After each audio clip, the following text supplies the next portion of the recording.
Gente, então vamos lá, vamos continuar nosso conteúdo aí falando dos vertebrados. Entrando agora no conteúdo do quarto bimestre, com o pé direito, com certeza, é o melhor conteúdo do sétimo ano e de todos os conteúdos dentro da biologia. Hoje nós vamos aprender um pouquinho sobre os anfíbios. Quem são os anfíbios? Bom, a palavra anfíbio significa, significa duas e bios, vidas.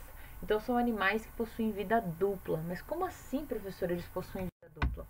Bom, os anfíbios no geral são animais vertebrados, então eles possuem ossos. Eles têm a capacidade de variar a temperatura corporal deles de acordo com o ambiente. Nós chamamos isso de ectotérmicos, tá? Então variam essa temperatura e eles são dependentes da água para se reproduzirem. É por isso que eles são chamados de anfíbios. Eles têm uma vida na água e uma vida na terra. Então lembrando que os anfíbios, os primeiros animais tetrápodes, eles são anfíbios. Então, aí a ideia de que um peixe, né, que tem uma nadadeira lobada pudesse ter saído do ambiente aquático e invadido o ambiente terrestre, e aí ele tem essa vida dupla, porque ele é um animal que ele ainda depende da água para se reproduzir, e a gente vai ver o porquê, tá? Então ele é um animal que ele precisa estar sempre em ambiente úmido, não só para se reproduzir, mas porque ele tem um tipo de respiração que ele respira pela pele, tá? Então, aí eu coloquei para vocês o esqueleto de um anuro, que é um grupo de anfíbio. Então, são animais que possuem ossos, apesar de ter gente que acha que sapo não tem osso. Bom, nós temos três ordens dentro dos anfíbios. Os anuros, ou a ordem anura, que inclui aí sapos, rãs e pererecas. A ordem caudata, que é a ordem das salamandras. Então, a salamandra aí, na segunda foto, parece uma lagartixa, né? Mas a lagartixa é um réptil, aqui no caso ela é um anfíbio. E aí, a ordem Gymnophiona, que é uma ordem que nós temos cobras cegas, tá? Que fazem parte dessa ordem. Bom, vamos falar um pouquinho sobre a ordem caudata para vocês. Olha que lindo que eles são, né? Esses animais, eles vivem em ambiente aquático e terrestre. Eles possuem uma fase larval e eles têm esse nome porque eles possuem uma cauda. Bom, a maioria, né, todos os anfíbios aí, eles fazem respiração cutânea, respiração pela pele. Então a pele deles é bem fininha e úmida, porque ela precisa estar úmida para conseguir captar o oxigênio do ar. Olha que lindo, tá? Então a gente tem aí na fase aquática, ele tem brânquias para fazer essa respiração branquial e quando ele ocupa o ambiente terrestre aí, ele tem pulmões, então ele faz as duas respirações, tá? Ele faz branquial na água e quando ele está na fase adulta terrestre, ele tem respiração pulmonar e respiração cutânea, que é pela pele. Olha que lindo. Então, essa é a fase larval dele, sempre com esses prolongamentos aí branquiais, tá? Para fazer a respiração. Bom, as salamandras, isso aí é só para mostrar para vocês que eles têm dança de acasalamento. Então, eles têm comportamentos reprodutivos bem complexos, tá? Eles fazem dança para atrair macho, a fêmea faz dança para atrair macho, o macho faz dança para atrair a fêmea. Nós temos animais bem pequenininhos e salamandras enormes, como é o caso da salamandra japonesa aí, onde o cara tá segurando ela, né? Então é um bicho enorme. E essa é uma espécie de salamandra brasileira, que vive na floresta amazônica, tá? Ó, bonitinha. Aqui no Brasil a gente só tem 5 espécies, todas vivendo na floresta amazônica. Os gimnofionas, né, que são as cobras cegas. Ó que bonitinho também, gente. Nós temos aí, conhecido popularmente por cobra cega, mas a gente tem um grupo de répteis também que as pessoas chamam de cobra cega, tá? São animais que não possuem patas e nos olhos, às vezes, tem uma membraninha. Por isso que o pessoal chama, né, de cobra cega, por causa dessa membrana que recobre o olho. Olha os ovinhos. Então, alguns grupos botam ovos, outros têm um desenvolvimento já direto. E aí, nós temos os anuros, que são sapos, as rãs e pererecas.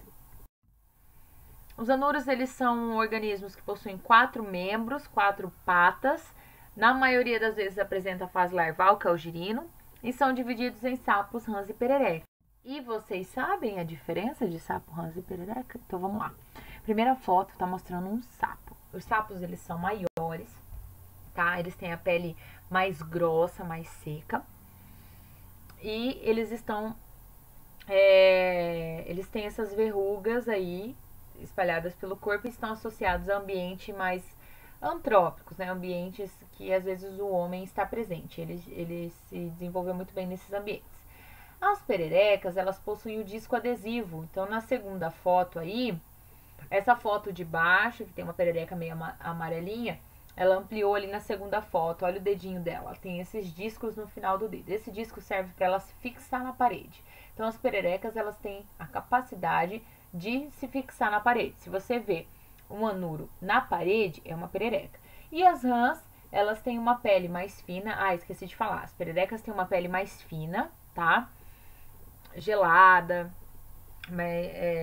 diferente do sapo. E as rãs também possuem essa pele mais fina, mas elas têm dedos bem grandões e patas bem desenvolvidas, com uma musculatura que faz com que elas tenham uma capacidade de pulo muito grande. Então, elas sabem pular muito bem. Às vezes até nadar, né? Bom, nós temos alguns anuros que possuem desenvolvimento direto, então não tem a formação do girino, do ovinho já se desenvolve o sapinho. E, na maioria das vezes, possui o desenvolvimento indireto. O que é desenvolvimento direto? É quando o filhote ele é bem parecido com o adulto. No desenvolvimento indireto, é quando nós temos a presença de uma larva. Aí, no caso, é o girino, que é totalmente diferente do adulto, né? Ele vive na água, tem todas as adaptações para a vida aquática. Então, aí, mostrando para vocês que os girinos, eles são importantes, tá? Porque nós temos animais que predam o girino, eles fazem parte de cadeia alimentar aquática. Nós temos girinos que predam outros girinos, certo? Serpentes que se alimentam desses animais, larvas de insetos que se alimentam, então eles são importantes. O fato deles estarem na água é muito importante. Então, e as diferenças? Olha só, como é um girino e como é um organismo adulto. Quais diferenças tem um girino de um adulto? Várias, tá, pessoal? O desenvolvimento, desde então do ovo, esse ovo ele vai eclodir e formar um girino.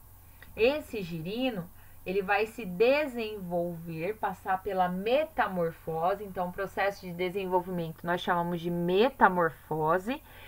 Ele sofre todas as mudanças para sair da fase aquática e ir para a fase terrestre, e depois ele vai se desenvolvendo um sapo, né? Filhote e depois um sapo adulto. Então, nós vamos ter o ovo, o girino. Quando ele está nessa fase que ele tem as patas, mas ele ainda tem a cauda, que ele está no ambiente aquático e terrestre ao mesmo tempo, nós temos um imago. Depois a gente vai ter um sapo filhote e aí o sapo adulto, tá?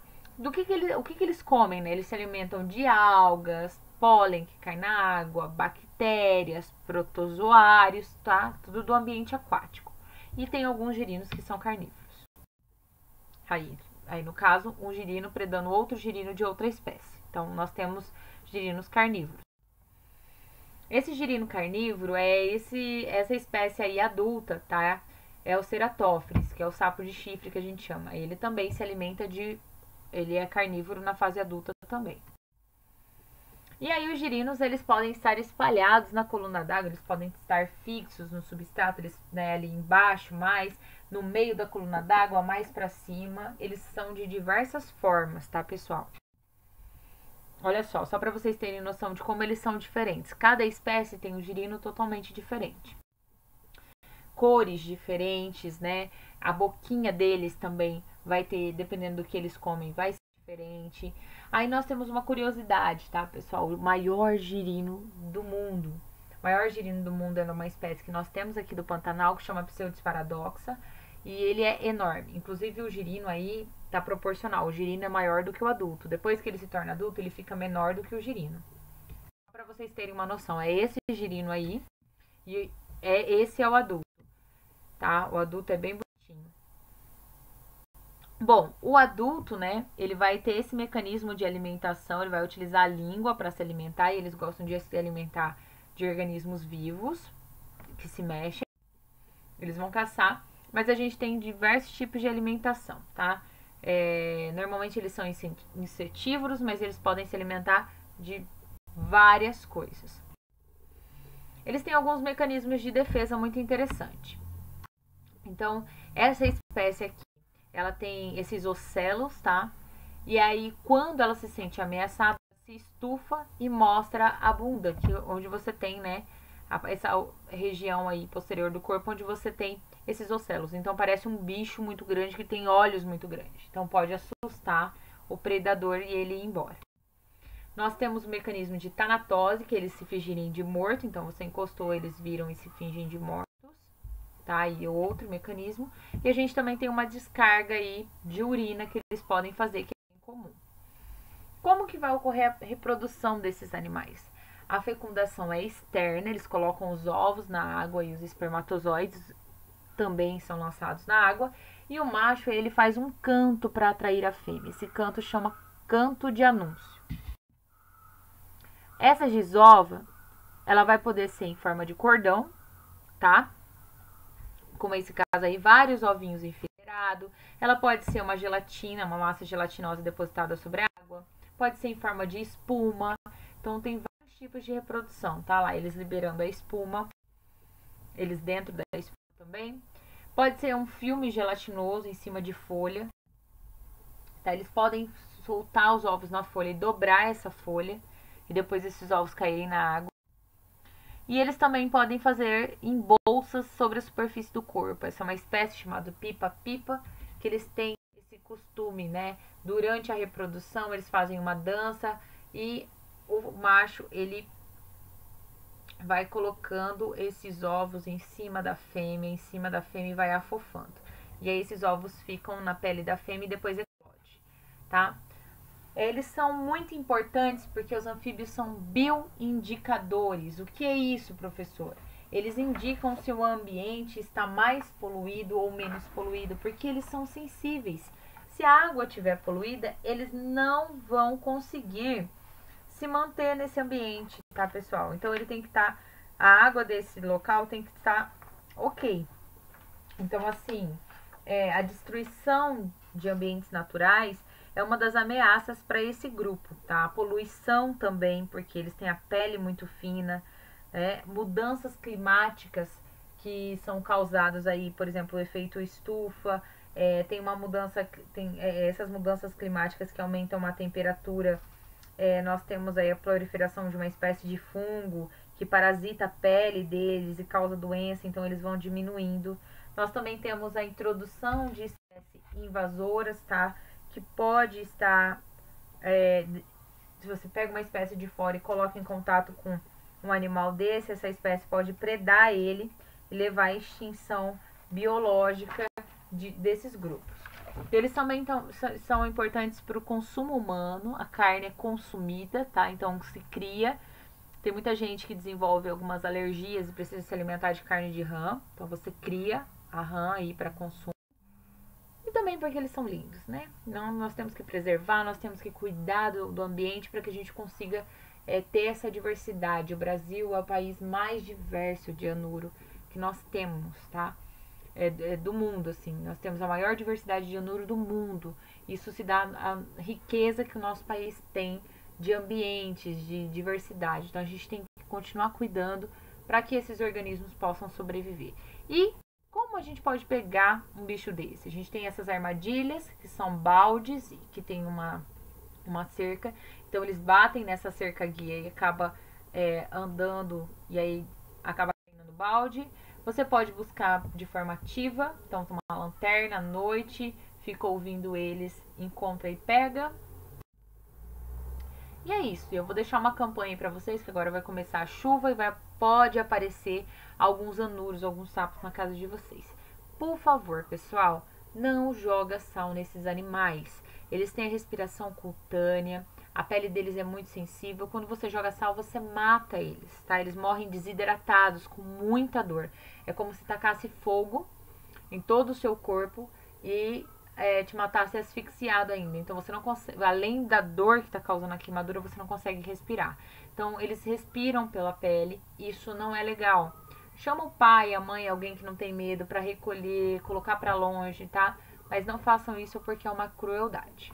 Bom, eu encerro o conteúdo com vocês aqui. Se deixar, eu fico falando de anfíbio aí por horas, tá? Espero que vocês tenham gostado. Eu amo esse conteúdo, eu acho os animais mais fantásticos que existem. E é isso. Até semana que vem. Beijão.